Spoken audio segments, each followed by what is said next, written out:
Hello friends, last time हम लोगों ने ऑर्गेनिक चैप्टर का पहला टॉपिक कंप्लीट किया था, हाइड्रोजन डेरिवेटिव अल्केन एंड एल्वरीन्स। आज हम लोग नया टॉपिक चालू कर रहे हैं जिसका नाम है अल्कोहल, फिनॉल, ईथर। ये तीनों ही पार्ट एकदम जंबल करके दिया हुआ है आपके बुक में। मैं एकदम एक ही पार्ट कॉलर करेंगे, जब तक अल्कोहल नहीं खत्म होगा मैं अल्कोहल पर रहूँगा, फिर फिनॉल चालू करूँगा, जब फिनॉल खत्म होगा तो उसके बाद मैं ईथर चालू करूँगा। तो पहले एक नॉर्मल इंट्रोडक्शन देंगे, रिएक्शन डायरेक्टली प्रिपरेशन रिएक्शन नहीं करेंगे। जो पार्ट में चैप्टर कैसे चालू होता है वो बहुत ज़रूरी होती है। अगर आपको चालू करना नहीं पता कि चैप्टर कैसे चालू करते हैं तो फिर आप कुछ भी कर सकते हो बाद में, ठीक है। तो हम लोग पहले नॉर्मली इंट्रोडक्शन है, नोमेनक्लेचर है, कैसे क्या है मैं आपको एकदम सिस्टमेटिक वे में बताऊंगा, ताकि आप जितना भी मार्क्स बोर्ड्स का है 5 से 7 मार्क्स का लिखा है मैंने, वो सारा मार्क्स आपको मिल जाना चाहिए, ठीक है। थैंक यू बच्चों। अब हम लोग चालू करते हैं अल्कोहल, फिनॉल। हेलो, तो now we are starting with the introduction of alcohol, phenol, ether. पूरा इंट्रोडक्शन मैं बता रहा हूँ क्या है, कि जितने भी कुछ इंपॉर्टेंट पॉइंट लिख रहे हो सारे एंट्रेंस के लिए भी हैं, प्लीज ध्यान से देखना। Alcohol, phenol and ether has wide application in industry. Industry में इनकी बहुत ही महत्वपूर्ण है। जैसे अल्कोहल, फिनॉल तीनों का हो जाएगा। अल्कोहल और phenol contain organic hydroxy compound, contain, या तो मैं डायरेक्टली ऐसे लिख सकता हूँ, alcohol phenol are organic hydroxy compound, organic hydroxy compound.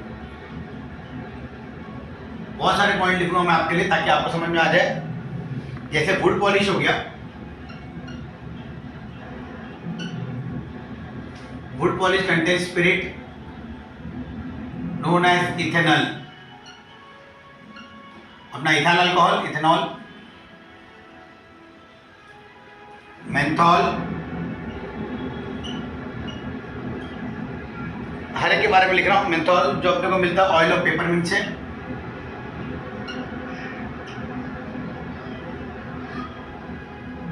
एक एक वर्ड याद रखना, मैं शॉर्ट फॉर्म में लिख रहा हूँ ताकि आप बाद में नोट्स बना सको अच्छे से। Oil of peppermint which is use in flavouring, flavour of T, T में जो खुशबू आती है इनकी वजह से है।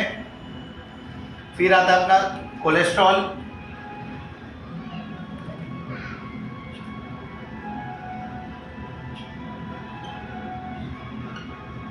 ये आपको मिलता है सिट्रोनिल फाउंड, कोलेस्ट्रॉल हो गया, सिट्रोनिल हो गया, जो अपने को मिलता है फाउंड इन रोज। उनके अंदर एक केमिकल होता है जिसका नाम होता है जर्मेनियम, जर्मेनियम, और ये जर्मेनियम आपका यूज होता है परफ्यूम बनाने में। ध्यान देना, कोलेस्ट्रॉल और सिट्रोनिल मुझे मिलता है किससे, गुलाब से। उसके अंदर केमिकल है जर्मेनियम, जो काम में आता है क्या बनाने के लिए, परफ्यूम बनाने के लिए। आगे है अपना कहाँ कहाँ पे यूज होता है, अल्कोहल यूज है crystallisation,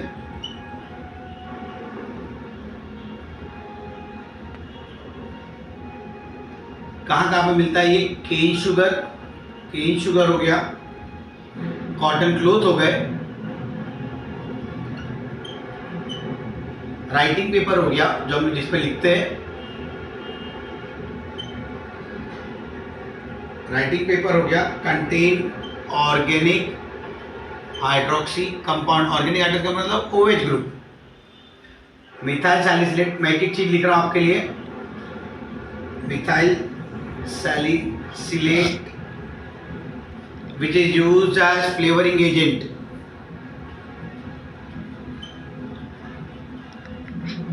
obtained from oil of wintergreen।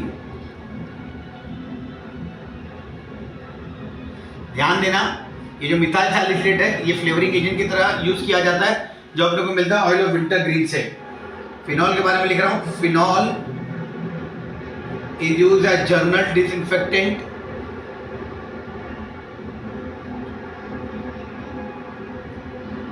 which is obtained from coal tar।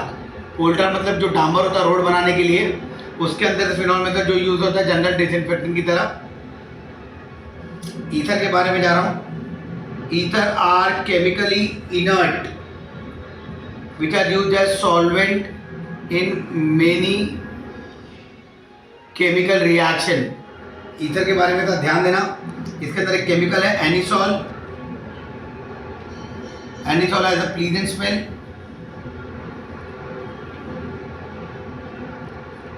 ये भी आपके यूज होता है परफ्यूम बनाने के लिए, which are use in perfumes. Last part जो बहुत जरूरी है, most ether are use in medicine. जैसे डाइथाइल ईथर हो गया, डाइथाइल ईथर जो यूज होता है अपना सर्जिकल, जो होता है एनास्थेशिया में। आपको पता है सर्जिकल जब भी आपको कहीं भी ऑपरेशन हो या कहीं लग जाता है तो डॉक्टर आपको अगर हाथ का ऑपरेशन करना हो तो गले पे एक सुई मारता है जिससे अपना पार्ट थोड़ी देर के लिए सुन्न हो जाता है, उसको बोलते हैं एनास्थेशिया। उसका केमिकल डाइथाइल ईथर से बनता है जो मेडिकल में यूज़ किया जाता है, सर्जरी में डॉक्टर लोग यूज़ करते हैं। तो ये कुछ पार्ट था मेरा अल्कोहल फिनॉल ईथर, कहाँ पे काम आता है और कहाँ पे ज़रूरत होती है। ये कुछ पार्ट मैंने लिखे जो आपके एंट्रेंस के लिए हैं, ध्यान से देखना।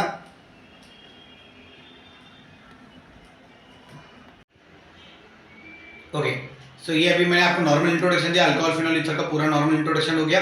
अब मैं चालू करूँ खाली अल्कोहल पे। जब तक मेरा अल्कोहल खत्म नहीं होगा तब तक मैं अल्कोहल पे ही रहूँगा। उसका प्रिपरेशन होगा, इंट्रोडक्शन होगा, क्लासिफिकेशन होगा, नोमेनक्लेचर होगा, रिएक्शंस होंगे, फिजिकल प्रॉपर्टी होगा, यूजेस, ये सारे कंटेंट खत्म होंगे तो मतलब मेरा अल्कोहल पार्ट खत्म होगा। जैसे ही मेरा अल्कोहल पार्ट खत्म होगा उसके बाद मैं फिनॉल चालू करूँगा। ध्यान से देखना, now we are starting with alcohol. Alcohol होता क्या पहले मेरे को वो बताना है। सबसे पहले इंट्रोडक्शन, क्या होता है अल्कोहल, एनीवन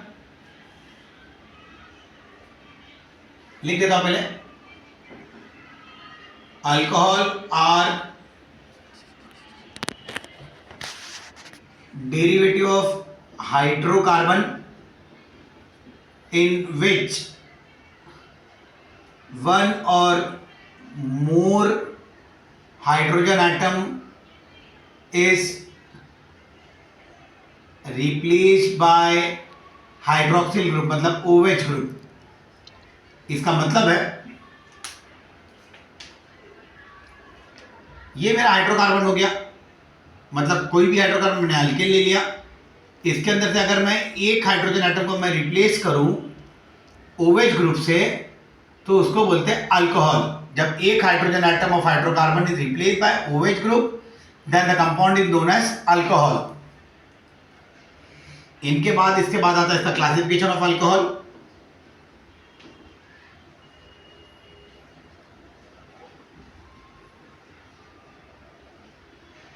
क्लासिफिकेशन मतलब कितने हाइड्रोजन एटम मैंने रिप्लेस किए उसके हिसाब से इनको क्लासिफाई किया जाता है।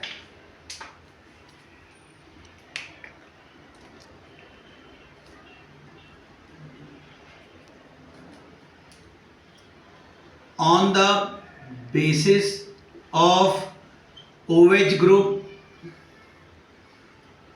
on the basis of OH group present in the molecule,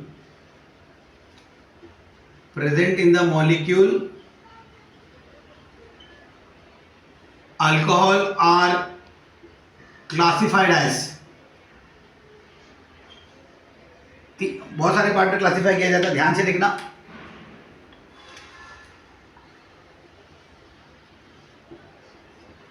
monohydric alcohol, dihydric alcohol, trihydric alcohol. Okay, तो जितना OH ग्रुप रिप्लेस है मॉलिक्यूल में उनके हिसाब से इनको क्लासिफाई किया जाता है। मोनोहाइड्रिक, डाइहाइड्रिक, ट्राइहाइड्रिक और एक आता है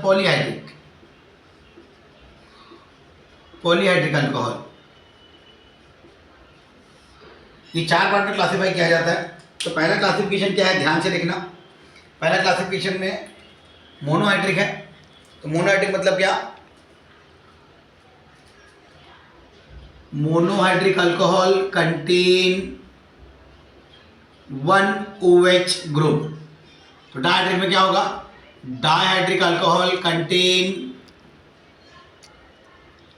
2 OH ग्रुप।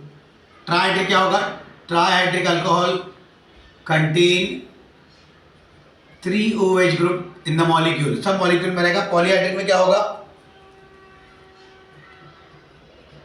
इट कंटेन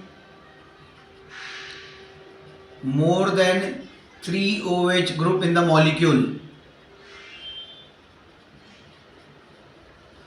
ये मैंने डिफाइन लिख दिया। अब इनके एग्जाम्पल बताऊंगा, ध्यान देना, सबके एग्जाम्पल रहेंगे। अगर ओ एक OH ग्रुप लगा है तो मोनोहाइड्रिक हो जाता है। जैसे एग्जाम्पल में CH3OH methyl alcohol, C2H5OH ethyl alcohol. मैंने एक OH लगा हुआ है कंपाउंड में तो मोनोहाइड्रिक हो गया। अगर दो दो अटैच होता तो क्या होता, ध्यान देना। जैसे ये कंपाउंड हो गया CH2 OH OH, देख लो आप, दो OH ग्रुप अटैच है तो इसको बोलते हैं इथिलीन ग्लाइकॉल।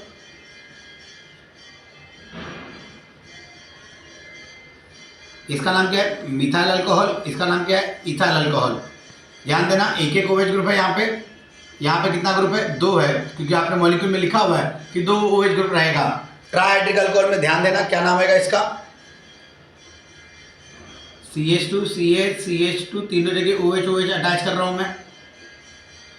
ये रहा, तीन OH ग्रुप अगर अटैच है तो इसका नाम क्या है, ग्लिसरीन। इसके अंदर तीन OH ग्रुप है क्योंकि लिखा है तीन यहाँ पे। अब यहाँ पे क्या होगा, तीन से ज्यादा होनी चाहिए, तो ध्यान से देखना इसका नाम क्या आएगा,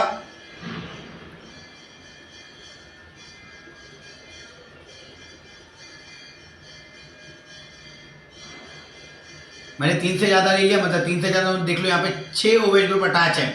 तो जब 6 OH ग्रुप अटैच होता है बेंजीन रिंग को तो उसको बोलते हैं सॉर्बिटॉल।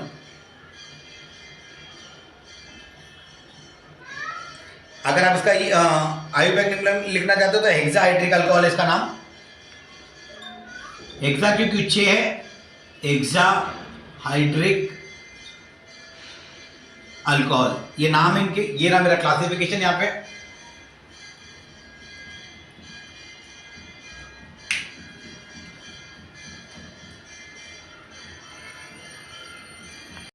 हेलो फ्रेंड्स, आज हम लोग ने इतना ही किया, इंट्रोडक्शन किया और आज क्लासिफिकेशन किया। रोज थोड़ा थोड़ा करेंगे ताकि आपको ये चैप्टर बहुत अच्छे से समझ में आ जाए। आज दो पार्ट क्या, अगर मैं चाहता और ज़्यादा करा था लेकिन वो वीडियो ज़्यादा बड़ा हो जाता, फिर आप शायद से नहीं देखते, इसलिए थोड़ा पार्ट करेंगे। नेक्स्ट लेक्चर में हम लोग नोमेनक्लेचर करेंगे, कल ही करेंगे नोमेनक्लेचर, और फिर आगे वाला पार्ट जो रहेगा फिजिकल प्रॉपर्टी, स्ट्रक्चर, प्रिपरेशन, वो सब धीरे धीरे होता रहेगा।